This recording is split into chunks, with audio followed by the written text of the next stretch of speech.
বাঁকুড়া জেলার খাতড়ায় বেড়াতে গেছিলাম। সেখানে এই শিরির নাড়ুটা খেয়েছিলাম। অন্য জায়গায় বিশেষ এই নাড়ুটা দেখতে পাওয়া যায় না, তাই বাড়িতেই ট্রাই করলাম। নমস্কার বন্ধুরা, আজ একটু শিরির নাড়ুর রেসিপি নিয়ে এলাম। অসাধারণ খেতে হয় এবং দীর্ঘদিন সংরক্ষণ করে রাখা যায়। খুব সামান্য উপকরণ দিয়ে বাড়িতেই তৈরি করা যায়। শুরু করি তাহলে। এখানে আমি 200 গ্রাম ছোলার ডালের বেসন 2 প্যাকেট নিয়ে নিয়েছি। মোট 400 গ্রাম আছে। এরপরে একটা বড় গামলা নিয়ে নিয়েছি, সেখানে একটু বেসনগুলো চেলে নেব।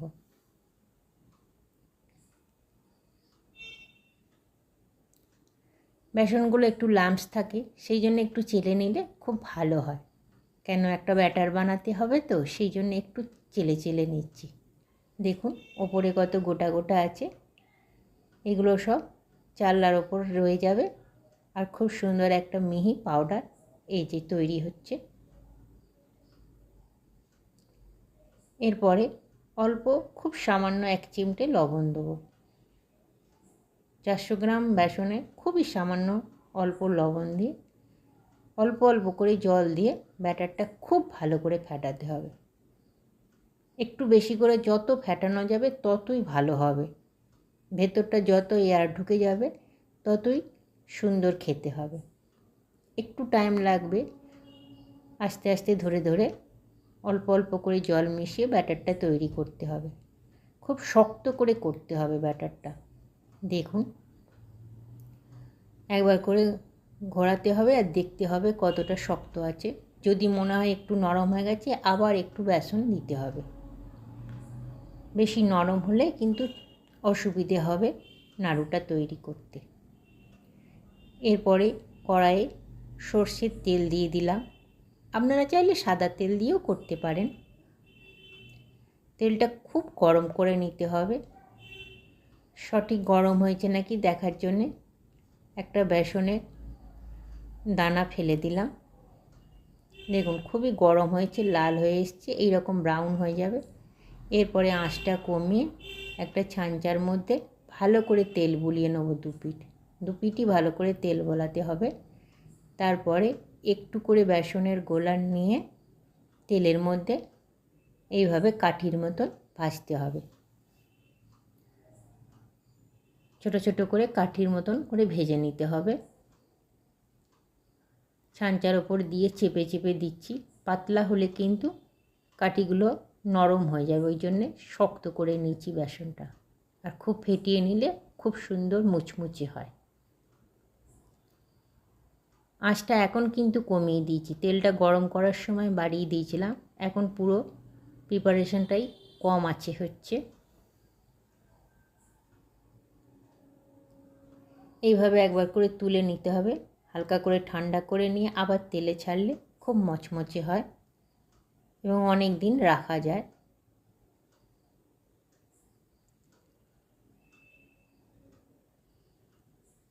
আবার একটু নাড়াচাড়া করছি। ব্রাউন কালারটা এলেই কিন্তু তুলে নিতে হবে, নইলে খুব তাড়াতাড়ি পুড়ে যায়।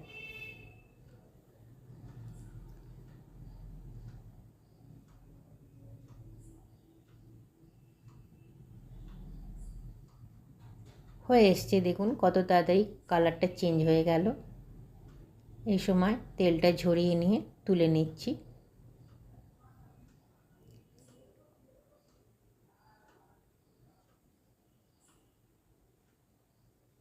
সমস্ত কাঠিগুলো এইভাবে তুলে তুলে রাখছি, যেগুলো ভাজা হয়ে গেছে। আর একবার এইভাবে দিচ্ছি। এইভাবে সমস্তটা করে নিতে হবে। আপনাদের দেখানোর জন্য আর একবার করে নিচ্ছি। এইভাবে চেপে চেপে কাঠিগুলো ভাজতে হবে, যাতে অনেকগুলো একসঙ্গে ভাজা যায়। তেলে পড়ার সঙ্গে সঙ্গে এগুলো সাইড হয়ে যায়, একটার গায়ে একটা লেগেও যায় না।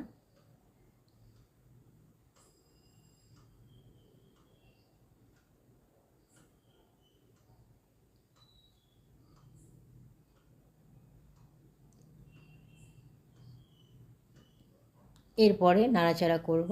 এক পিঠ একটু হালকা কালার এলেই ঘুরিয়ে ঘুরিয়ে নাড়াচাড়া করছি।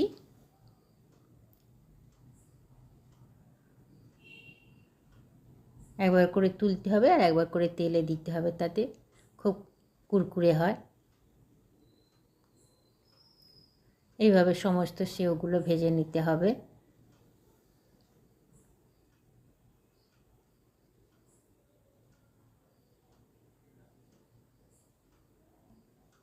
হয়ে এসছে, তুলে নেব। দেখুন সমস্তগুলো ভাজা হয়ে গেছে। একটু ছড়িয়ে দিয়েছি, থালার মধ্যে মেলে রেখেছি। তারপরে এবার নাড়ুর প্রিপারেশনটা করতে চলেছি। এখানে একটা কড়াই বসিয়ে দিয়েছি, তার মধ্যে 300 গ্রাম আখের গুড় নিয়ে নেব। 400 গ্রাম বেসনে 300 গ্রাম আখের গুড় দিচ্ছি।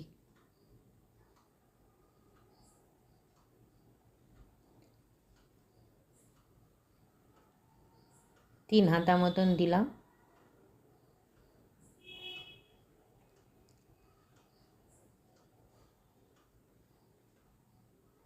এরপরে এটাকে একটু পাক দিতে হবে,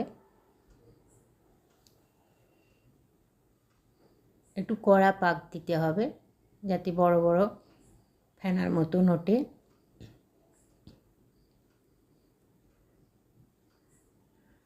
সমানে নাড়তে হবে যাতে পুড়ে না যায়। সাইডে সাইডে করে ঘুরিয়ে ঘুরিয়ে পাকটাকে দিতে হবে।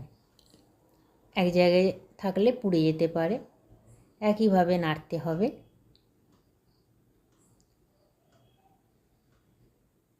দেখুন বড় বড় ফেনা এসে গেছে।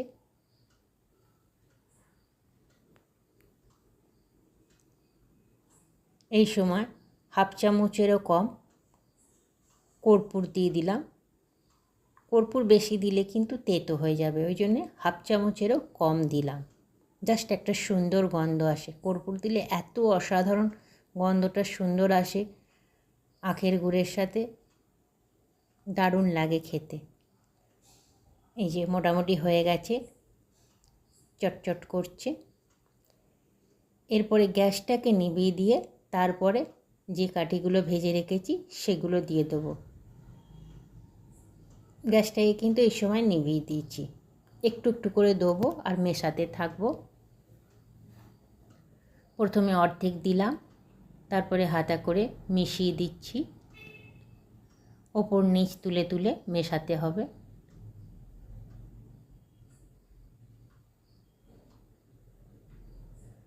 গুড়টা যাতে সমস্ত কাঠিগুলোর গায়ে লেগে যায় এইভাবে করে নিতে হবে। বাকিটাও দিয়ে দিলাম থালায় যেটুকু ছিল। এরপরে ধরে ধরে সমস্তটা মিশিয়ে নিতে হবে। সাঁড়াশি দিয়ে ধরে ওপর নিচ করে পুরোটা মিশিয়ে নিতে হবে। এখন খুব গরম আছে, মিনিট 5 পরে নাড়ুর শেপ দিতে হবে, কেন গরম আছে এখন করতে একটু অসুবিধা হবে। সমানে গুড়টাকে নাড়াচাড়া করতে হবে। দেখুন কেমন তারের মতন হয়ে গেছে গুড়টা। এইভাবে হলে পাকটা খুব সুন্দর হয় আর নাড়ু পাকানো সুন্দর হয়। পাকটা কিন্তু কম হলেই তারের মতন হতো না, একটার সঙ্গে একটা কি সুন্দর লেগে যাচ্ছে। এরপরে নামিয়ে হাতে ভালো করে তেল বুলিয়ে নিয়েছি। তারপরে ধরে ধরে নাড়ুর শেপ দিতে হবে। এখন খুব গরম আছে তাই একটু হাতের তাপ লাগছে। প্রথমেই করে করে আস্তে আস্তে রেখে দিচ্ছি, পরে আবার একবার শেপ দেবো। এখন যত তাড়াতাড়ি পারা যায় নাড়ুগুলো তৈরি করে নিয়ে একটু ধরে গেলে তখন আবার শেপ দেবো। প্রাথমিকভাবে খুলে যায়, পরে আবার সুন্দর করে ধরে এইভাবে ধরে শেপটা দিলে এমন আটকে যায় আর খোলে না। এই যে ধরে ধরে করে নিচ্ছি। এখন করার সুবিধে হয়েছে, এখন আর অসুবিধে লাগছে না। প্রথমে একটু গরম লাগছিল হাতে, প্রথমে করে নিয়ে তারপরে এইভাবে আস্তে আস্তে করলে সব হয়ে যাবে। আবার নিচের দিকের গরমটা ওপরে নিয়ে আসছি হাতায় করে। এই গরমটা ধরে ধরে গোল গোল করে শেপ দিতে হবে।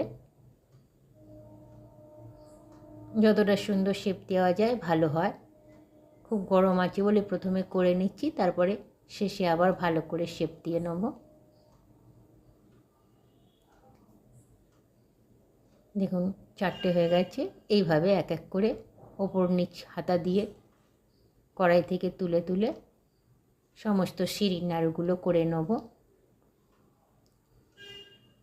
অন্য জায়গায় সচরাচর এগুলো দেখতে পাওয়া যায় না, বাঁকুড়ায় পেয়েছিলাম, খেতে খুব সুন্দর লেগেছিল, তাই বাড়িতে ট্রাই করলাম।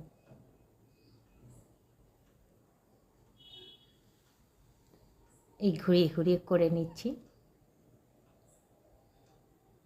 অনেকগুলো তৈরি হয়েছে, দেখুন সমস্তগুলো করে রেখেছি। এবার জারে রেখে দিতে হবে, আর ঘুরে ফিরে খেলেই হলো। অপূর্ব খেতে হয়, কর্পূরের গন্ধটা এত সুন্দর লাগছে।